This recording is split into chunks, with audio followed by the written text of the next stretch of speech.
Assalamualaikum warahmatullahi wabarakatuh. Perkenalkan, nama saya Yogi Cahaya Putro dengan NIM 223005 dari kelas RA7 SDM, Prodi Manajemen, Fakultas Ekonomi dan Bisnis, Universitas Primagraha.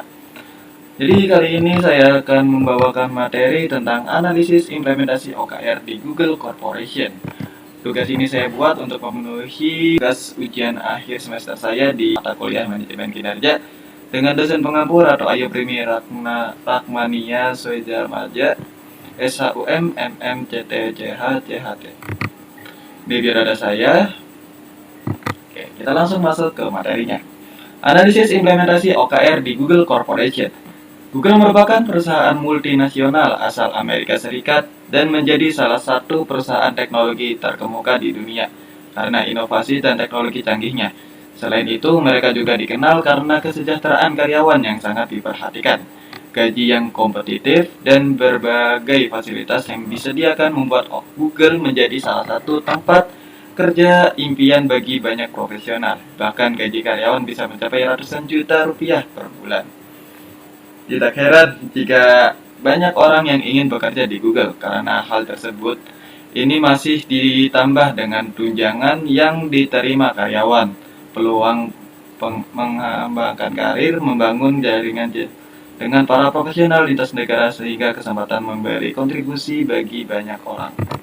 Selain karena gaji dan tunjangan yang sangat besar, alasan kenapa karyawan di Google menjadi pilihan generasi Y dan Z karena Google membangun keseimbangan antara hidup dan bekerja. Fleksibilitas yang tinggi di Google, tidak ada jam kerja seperti kantor pada umumnya. Karyawan bisa bekerja dari manapun, tidak wajib di kantor. Karyawan bebas mau datang dan pulang jam berapapun, dan waktu kerja wajib hanya 3 hari dalam 1 minggu. Gimana? Asik kan? Anda mau bekerja di Google, tapi jangan hanya berpikir tentang enaknya saja ya. Di balik sesuatu yang terlihat enak dan menyenangkan, belum tentu seenak itu. Untuk bisa diterima bekerja di Google, pastinya kualifikasi karyawannya tinggi, seleksi ketat melalui proses persaingan yang tidak mudah. Bahasa Inggris harus oke, karyawan harus handal, mencapai target, dan memiliki attitude yang sesuai dengan budaya Google Corporation. Kita masuk ke pembahasan OKR. Walaupun suasana bekerjanya terlihat menyenangkan, Google tetap menerapkan OKR, Objective Key Result.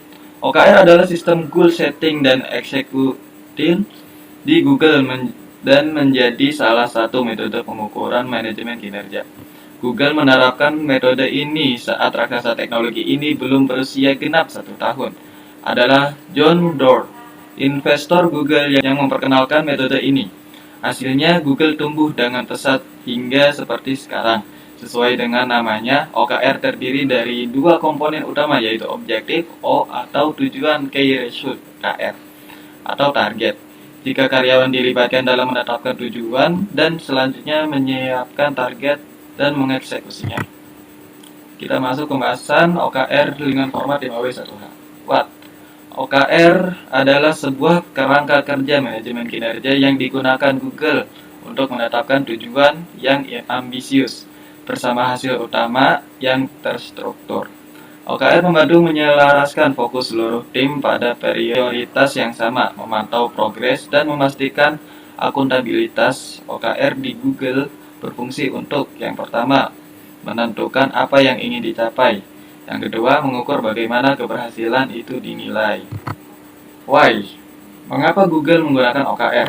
Yang pertama, menyelaraskan tujuan perusahaan dan individu. OKR membuat semua orang dari CEO sampai staf bekerja menuju prioritas yang sama. Yang kedua, meningkatkan fokus pada hal paling penting. OKR memaksa tim memilih beberapa prioritas utama saja, biasanya 3-5 kuartal. Yang ketiga, memotivasi tim dengan target ambisius. Google mendorong OKR yang strict goal, target yang menantang seringkali mustahil tercapai 100%. Yang keempat, menciptakan transparansi dan akuntabilitas. Semua OKR di Google bersifat terbuka dan bisa dilihat siapa saja dari perusahaan. Membuat evaluasi kinerja secara objektif karena hasil kunci bersifat terstruktur, kinerja lebih mudah dinilai berdasarkan data konkret, bukan pendapat subjektif. Yang keenam, fleksibilitas dalam perusahaan cepat.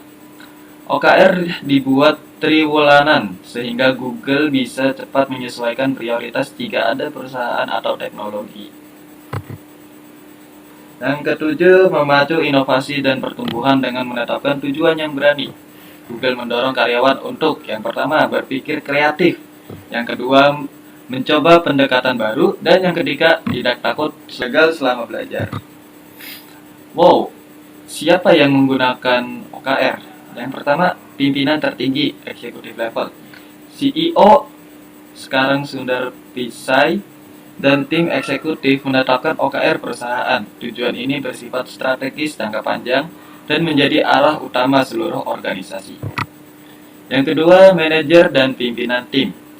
Kepala divisi atau manajer membuat OKR departemen yang mendukung OKR perusahaan. Ini membuat setiap fokus pada prioritas yang relevan dengan strategi besar.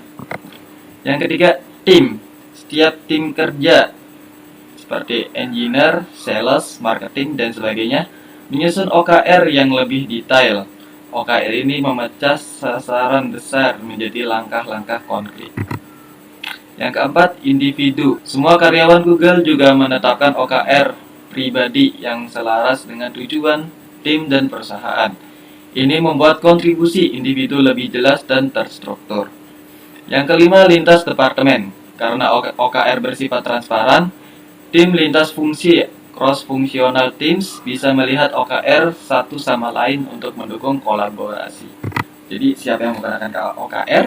Semua orang di Google, mulai dari CEO hingga karyawan baru menggunakan OKR. Tujuannya supaya seluruh organisasi terkoordinasi, transparan, dan fokus pada prioritas yang sama.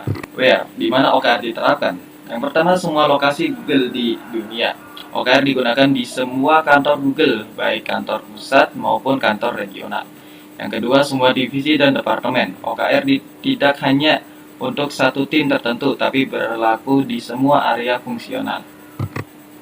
Contohnya, engineering atau product development, sales dan marketing, people operational, finance, legal, and policy. Yang ketiga, semua level organisasi.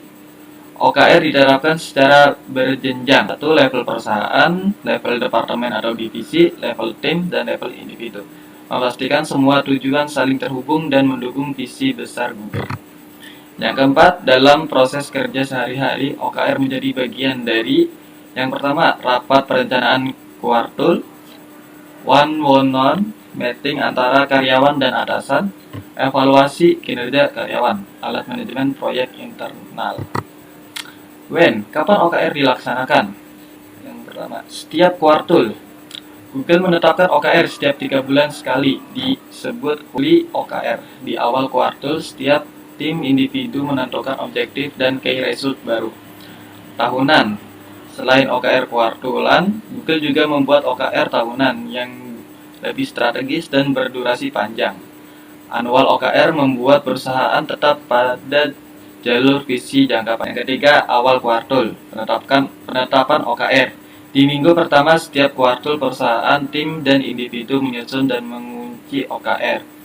Yang kedua, biasanya dibahas dalam yang pertama, rapat perencanaan kuartalan. Yang kedua, diskusi antar karyawan dan manajer. Lanjut, akhir kuartal, review dan penelitian di akhir kuartal. Karyawan dan tim menilai pencapaian key result. Progres diukur dalam skala 0,0 sampai 1,0. Review ini menjadi dasar perbaikan dan penetapan OKR periode berikutnya. Penilaian ini bukan umpan, tapi bahan pembelajaran untuk peningkatan kinerja. How? Bagaimana prosesnya? Yang pertama, menetapkan objektif, menentukan tujuan. Yang kedua, merumuskan key result, menentukan hasil kunci. Yang ketiga, publikasi dan transparansi. Yang keempat, pelaksanaan pemantauan. Kelima, penilaian akhir atau scoring. Dan yang ketujuh, retrospecting dan pembelajaran. Itu yang dapat saya sampaikan. Sekarang kita masuk ke pembelajaran penting yang bisa diambil oleh perusahaan-perusahaan di Banten dari OKR Google mencapai SDM berkinerja tinggi. Yang pertama, fokus dan jelas dan terstruktur. Google hanya menetapkan beberapa tujuan prioritas yang benar-benar berdampak. Kedua, transparansi tujuan. Google bisa dilihat oleh semua karyawan. Yang ketiga, target yang ambisius tapi masih realitas. KR dibuat strict goals, tidak masalah kalau tercapai hanya 70-80%. Keempat, penekanan pada pengukuran kinerja yang objektif. Selalu terstruktur kuantitatif. Sekian presentasi yang dapat saya sampaikan, kurang lebihnya mohon maaf. Assalamualaikum warahmatullahi wabarakatuh.